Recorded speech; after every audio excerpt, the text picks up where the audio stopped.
Hello, comadres, and welcome to our Cafecito con la Comadre, hosted by yours truly, Raquel and Karla. Before I get started, I just want to say this episode has been sponsored by nobody. Nobody, because we just started. So stay tuned because this could possibly be where your ad is pointed to next. Okay, so once again, welcome to our very first episode. My name is Raquel. I'm a 41-year-old mom of two. I have two beautiful girls, ages 17 and 13. I've been married for 19. Wow, I was chopping up some years in there, but I've been married for 19 years. Just celebrated that anniversary. I have always been a work girly, but recently entered the entrepreneurship world with my hubby. And I'm from El Salvador. I was born there, migrated to Canada in 1989 with my mom to reunite with my dad. And I have two siblings, a brother and a sister. And really, I want to talk about hobbies, but I don't really think I have any hobbies right now. But I do like to decorate. Like, I think that that's like something I'm really good at, and we'll talk about that more in the future. But that is basically about me. Now I'm going to pass over to the mic to my comadre. Hi, everybody. My name is Karla, and I am also a 41-year-old woman. I have three sons, 11, 10, and 6. I've been married for 14 years, and I am a nurse by day, and I also help my husband with his business, and I like to be involved in our community. It's very important to me.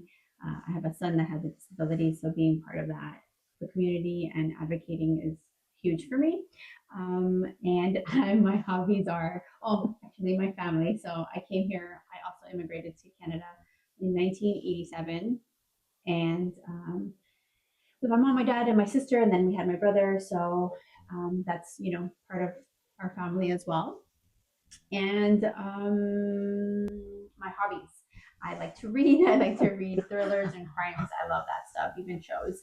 And that's really it for me. I am so happy to be doing this with Raquel, and I can't wait to have this journey with her. And welcome to Cafecito con la Comadre.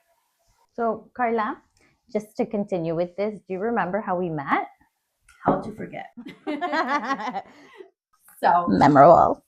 Funny story. We met in grade. Well, I guess I don't know if you call it meet, but we knew of each other in grade 8. She had her best friend. I had my best friend. We were both in grade 8. We went to different schools, but we lived in the same kind of area. And we were doing our grade 8 catechism classes for confirmation. So I would take the bus, and her friend would take the bus, and we would meet at this bus stop for some reason. And my best friend didn't like her, so I couldn't like her. So it was a lot of side eye and that sort of stuff. And we continued on. We went to catechism and did our confirmations. And again, we went to different schools, so it didn't matter. Grade 9 came. Of course, we both went to the same high school. And I had my own, I don't even know if you would call it a group of friends, of people I hung out with. And her and another friend hung out. And one day they just came and they were like, girl, I think you should come hang out with us. And I was like, okay. And we clicked right away. We're all Salvadorian, and had lots in common. So we clicked, and we lived close to each other. So it was a connection, and right away, and it's been like that ever since. So that's my version. We'll see what Raquel's version is. So my version is, I guess, because we lived in the same area, catechism classes took place at St. Jane Francis. Giving you where we were at, our old community, Jane and Shepherd. Anyways, it was at St. Jane Francis, so all the schools, I guess, that were doing their catechism classes had to meet there. I guess the reason why we would meet there is because that's where I would meet up with my best friend, and you would meet up with your best friend. My friend was coming from from her house, and she would take the bus. So it was like just our hangout place. I don't know. Did your friend take the bus too? I did, I think. Oh, you took the, so you were on the same bus with Susan? Probably. Did you give her side eye on the bus? Because it wasn't it wasn't with her. It was with me. Okay, so Or maybe it was or her. I don't know. She can tell me. I don't know. Anyways, apparently we fight other people's battles. So, so I would just wait for her right there at the bus stop by the SO station, and then we would whatever we would meet there. And this one and her friend would always give me cut eye, like the dirtiest look ever. Like I'm like whatever, and I would always tell like our other best friend, dude, what's their problem? Like, are they okay?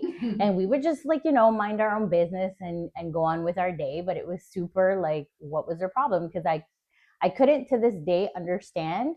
Well, I'm like, why they just had beef with me when I didn't really do anything to them. But I'm gonna let you answer. Well, I can't really remember fully, but I know that my friend didn't like her, and it's because she used to be very pretty and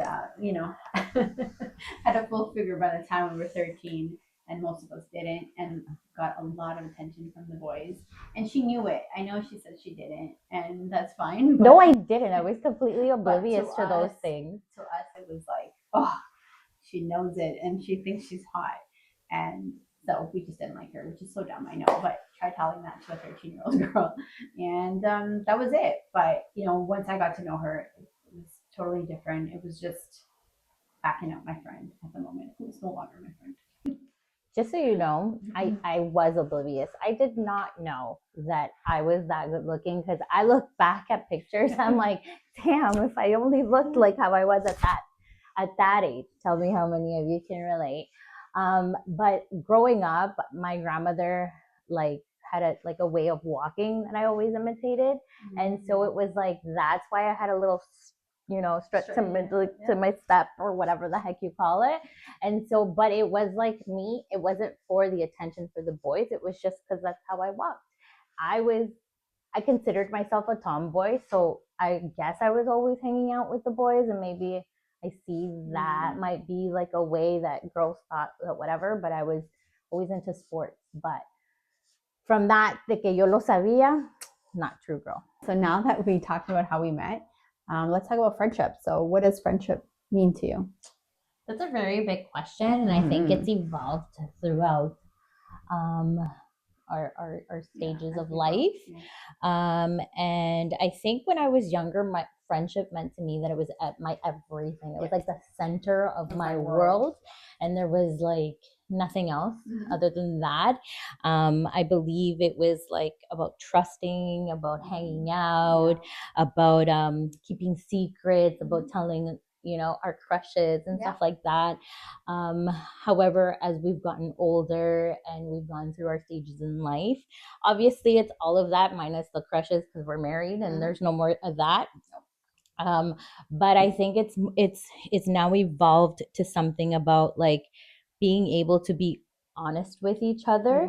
I think with friendships we don't, maybe when we're younger we don't necessarily are that open because of fear of confrontation and what the other person might think. But I think being friends anymore. Or being like, what are they gonna think? Like they probably think I'm dumb or something like that, right? So I feel like it's like, it's being that honest, holding each other accountable. I feel that an actual friendship is being able to tell your friend, hey, I don't think you see it like that. I feel like with us, I've always been like, there's it's not black and white, there's always a gray area. And I think with me getting older now, it's like I always say there's two sides to one story. Actually, I say there's three. That's like your truth, their truth, and the truth. So it's like being able to say it how it is without fearing like she's going to be upset, because I do it because I love you and because I feel like sometimes we are biases to our own issues, and being an outsider looking in is just being like, girl, that's not okay. Right?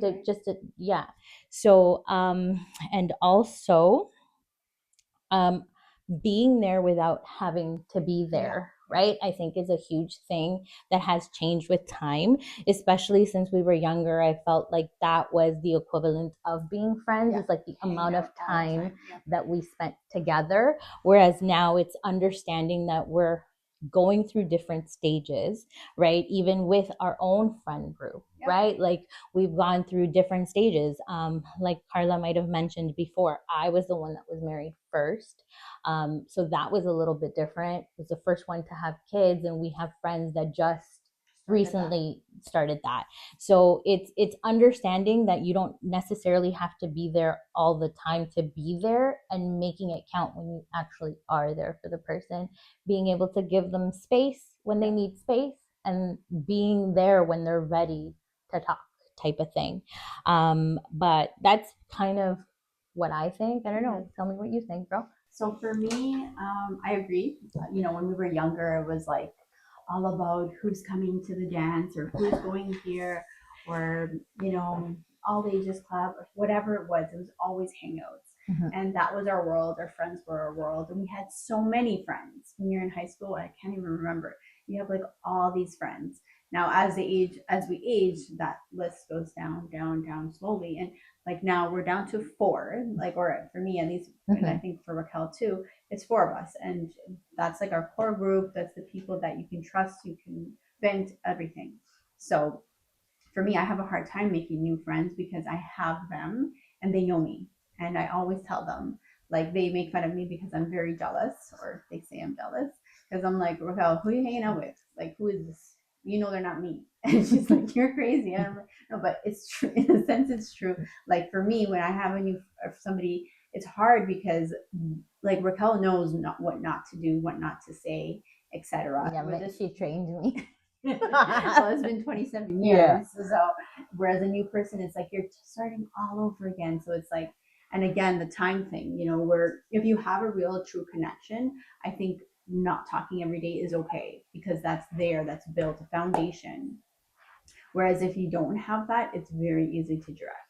So, for me, connection is important. I was actually telling Raquel a story, and I'll tell you guys a story. Raquel, like she said, she got married very young, or young for me. And we had a group of friends. It was 6 of us, and it was 3 girls, 3 guys. And we hung out, we chilled out, we would drink, we would go party, we would just hang out, watch movies, whatever it was. And that was like that for almost 3 years. It was every weekend, if not more. And we built a really good connection. And my house was the it spot. Everybody would come to my house to pre-drink, to hang out, to grab a taxi, whatever it was. And so, they met my family, obviously, and my grandma lived with us. So, they had that bond. This was almost 20 years ago. Whatever, it was almost 20 years ago. And my grandma passed away about 3 weeks ago. And all of them showed up. We don't talk anymore that often. We don't see each other that often, especially with the guys. Things have changed and but connections remain the same clearly, and that meant a lot to me because it showed me that those connections were real and those bonds were real. And, we could rekindle and we could come back to that if we really wanted to. But that's so important, right? Where some people that I know now, they didn't come to the wake. They didn't even, nothing. And that's okay, because that's them, but for me it was like, okay, they showed me that that's true connection, that's true friendship, showing up in the good.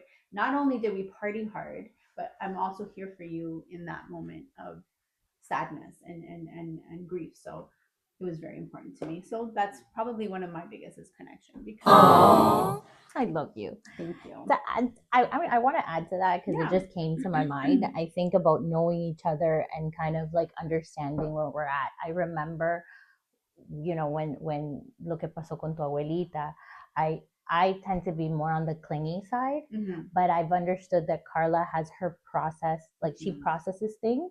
And so for me, it was just like, how do I show her that I'm here without necessarily being loud, right? Or being present. And I feel like I text you and I said, hey girl, I like, after I gave you my condolences, like to follow up with you, I'm like, I'm here. You don't have to say anything. If you want to say something, I'm here. And so it's like understanding each other, right? It's like those connections that you build through time. I thought I would bring that up. You knew me, right? And you know that eventually, like I think the next week or something was like, hey, let's have lunch. Yeah. And then she was like, okay. And then she came over, and I think we had lunch or something. Yeah, Or cafecito. Cafecito. That's our go-to thing. Yeah. We just have our coffees. So thank you. Oh, I'm here for you, girl. To add to that, Karla, why don't you tell the audience like our why? Why are we doing this podcast? Why? Okay. So I'm gonna go a little bit to the backstory of like how long I've been asking Raquel to do this. And then I'll tell you guys my specific why. So this has been a thought of mine since I think 2023. And I brought it up to Raquel, and Raquel was like, nah, girl, like, I don't think so. We'll see. And for me, I think doing it with somebody makes it so much more fun, so much more interesting. There's more stories, there's more conversation versus doing it alone. So I was like, I have to do it with Raquel. I have to do it with Raquel. And she kept saying no to me. So finally, I think end of 2024, after we turned 40, she was like, okay, girl, let's sit and talk about it. And we have talked, and we've had many meetings about it and worked on it. But you know, our lives are busy. She's a mom, I'm a mom. We both have husbands, businesses, and life gets busy and hectic. But you know, we decided this year that it was something very important to us, and so we were going to make time and treat it as is, and make it happen. So here we are. Now, for me, the why is I want to be able to tell stories, and I want to be able to reach people, and you know, especially women. Women, we are very so much happens to us from birth, from like, you know, getting your period, to your first boyfriend, to you know, losing your virginity, to getting married, to so many, having children, postpartum. Like there's so many things that happen to us, and we're not taught, and we're not talked about it, especially our generation and our culture. Everything's so taboo. So having those open conversations and like ending that generational where everything was silent, and being able to speak and speak your voice and have your voice heard is important to me. And I think this is a good way to do it because it's two women, real women, going through life and telling our stories. To me, I remember, yeah, Karla been telling me for a long time, and I was like, girl, no, like, what could we possibly say, or what could I possibly say that would interest a group of people? I suffer from a lot from imposter syndrome. Yeah. So to me, it was like, I have nothing interesting to say, right? But when I turned 40, I feel like I was reflecting on my life and where God has taken me or led me up until this point, and I was just analyzing my life, and then I came to this one conclusion, like that in all my ups and downs, and in all of those things, the topics that Karla has brought up and mentioned, the one thing in common is me always being like, hey girl, let's have a coffee, or you know, let's go out to eat. Like it's the sitting down and just releasing everything that you have without the fear of feeling judged, or without being like, I don't know, like for me, and it's a safe space. Like for me, it was like, maybe I am crazy. Like, you know, tell me I'm wrong. Please tell me I'm not overreacting in whatever specific situation my life had brought me. And then I was like, oh, we should do this podcast. And I totally gaslit her, like saying, I have an idea. And I do remember that. I was like, girl, we should do a podcast and blah blah blah. And I was like, I don't remember it like that, but like, yeah, I guess analyzing things, I did gaslight her into thinking it was my idea. Right, so you want to talk about the topics we're going to discuss? Yeah, for sure. So we have a couple of topics that we're going to definitely touch base on. It's going to obviously be about friendships, about being comadres, about our family life. It's going to be a lot of like cultural stuff, like what it was like being brought up Salvadorian in Canada. We're going to talk about traumas. We're going to talk about faith. We're going to talk about entrepreneurship, like being wives of like husbands that decided to venture out into having their own businesses. And those are kind of the ones that I can think of. I don't know, am I missing any? No, like parenting, it's the same ones, but they're all like very broad. So we're going to like have sub, I guess, categories or you can't just talk about parenting in one conversation. So it's going to be broken down a little bit to give us conversations, because some of these are deep and some of these will be some good conversations about experiences that we've had. So that's it. And if you have a suggestion, please email us or send us a DM and let us know what you would like us to discuss, because it gives us different ideas and stuff to talk about. And I guess my why is just building a community of like-minded women that have gone through their ups and downs, are clearly, in el cuarto piso or below. Like maybe you're just starting to, get like to start your family and what that's like. I feel like us older, or not old, not necessarily, because maybe age doesn't have anything to do with it, but I think like more experienced women can sometimes give advice like about marriage and stuff like that. So we're hoping that this comes up to that. We've also, like, again, if you have any topics that you guys want to hear about, bring up or whatever, like definitely hit us below. We also want to, I don't know, have like a chisme hour or something. Like maybe we're thinking about the name, but maybe like where you guys send us anonymous stories and then we read about it up friendships and debate like who was in the wrong, or who knows. It's just a community for us women to be able to feel heard, understood, seen, and just feel like you belong in something. You're not alone. Most likely someone has been there and done that and can probably be honest with you or help hold you accountable, or anything like that. So once again, welcome to our new journey, and I hope that you like and follow, subscribe, do all of that jazz to stay tuned for our next episode. Cheers. Cheers.